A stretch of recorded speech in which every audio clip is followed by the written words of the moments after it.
जो बेटियां भाग भूग करके उल्टे पुल्टे द्वारा विवाह करती हैं तो ना तो फिर वो अपने पियर को देख पाती, ना ठीक से अपने ससुराल को देख पाती।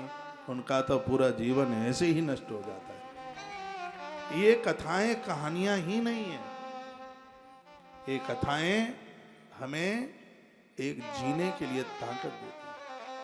और मैं तो कहता हूं कि बच्चे आपके वश में नहीं हैं और आपकी चलती नहीं है, वो अपनी मन मुताबिक शादी विवाह कर रहे हैं। बेटी है, आप कन्यादान मत कीजिए तो फिर आपको दोष नहीं लगेगा। यदि आपने कन्यादान किया, उनकी बातों में आकर के तुम राजी हो गए और बेटी जिस घर में गई यदि उसको कष्ट हुआ तो उसकी देह में जितने रोम हैं उतने बरसों तक कष्ट आपको भी भोगना पड़ेगा। इसलिए गैया और बिटिया सबको नहीं दी जाती, बहुत परख की जाती है। और वो लोग बड़े बड़भागी हैं, भाग्यशाली हैं जिन माता पिता को अपनी कन्या का कन्यादान करने का सौभाग्य प्राप्त हो रहा है। ये चीज तो बड़े पुण्य से मिलती है। तो ये रो पड़ी करकटी, कहने लगी हमने ऐसे ही अपनी राजी से विवाह कर लिया, इसलिए हम आज तक बेटा तरस रहे हैं, तड़फ रहे हैं, हमने अपनी ससुराल को नहीं देखा। हमारी ससुराल लंका में, लंका सगतवान त्रैव महाबल, वो तो लंका के लिए चला गया, लेकिन मयान दृष्टा सा लंका, श्लोकों का अर्थ अपने आप निकलता है। मयान दृष्टा सा लंका ये त्रैव निवास्मि, मेरा बहुत मन हुआ था लंका जाने के लिए, लेकिन पुत्र हमने तो लंका देखी ही नहीं। ऐसा ही एक विवाह हिडंबा के साथ में भीम ने किया था।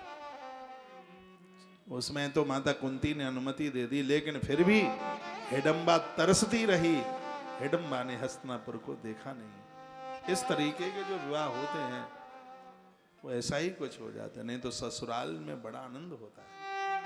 जो माताएं बहनें ससुराल में रहती हैं उन्हें पूछिएगा आप, तुम्हारा पति बंबई में रहता हो और खूब रुपया कमाता हो, लेकिन याद रखिए वो आनंद बंबई में नहीं है जो एक छोटे से गांव में जो आनंद है वो आपकी ससुराल है।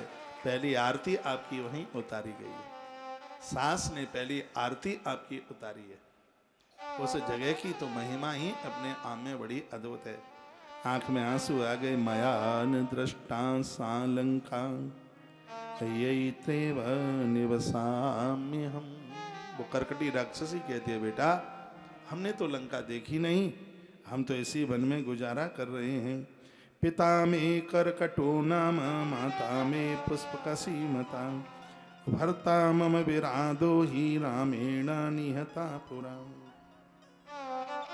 फिर उसने कहा कि मेरा पहला भी बेटा पति था जिसका नाम था विराध, तो उस परमात्मा राम ने उस विराध को भी मार डाला, कुंभकर्ण को भी मार डाला। इतना ही नहीं, तुम्हारे ताऊ रावण का भी उसने कल्याण कर दिया, उसको समाप्त कर दिया। अपने प्रिय पति के मारे जाने के बाद बस मैं यहीं निवास करती हूँ। मेरे माता पिता की भी मृत्यु हो गई है। मैं तपस्वी महात्मा अगस्त शिष्य सुतीक्षण ने क्रोधित होकर के उसका भी भस्मीभूत कर दिया, उसको भी समाप्त कर दिया। सुतीक्षणेन सुतपसा अगस्त शिष्येण वही तदा। महापुरुषों की तपस्या में बड़ी ताकत है, ब्राह्मणों की तपस्या में बड़ी ताकत है। मैं बराबर कहता हूं जो इंद्र के वज्र से, महादेव के त्रिशूल से और नारायण के चक्र से बच सकता है, लेकिन तपस्वी के क्रोध से नहीं बच सकता। इसलिए महापुरुषों का कभी अपमान न हो। आज ये कहती है कि तुम्हारे पिता ने महापुरुषों का अपमान किया, तुम्हारे ताऊ ने महापुरुषों का अपमान किया, इसलिए भगवान को क्रोध में धनुष बाण उठाने पड़े।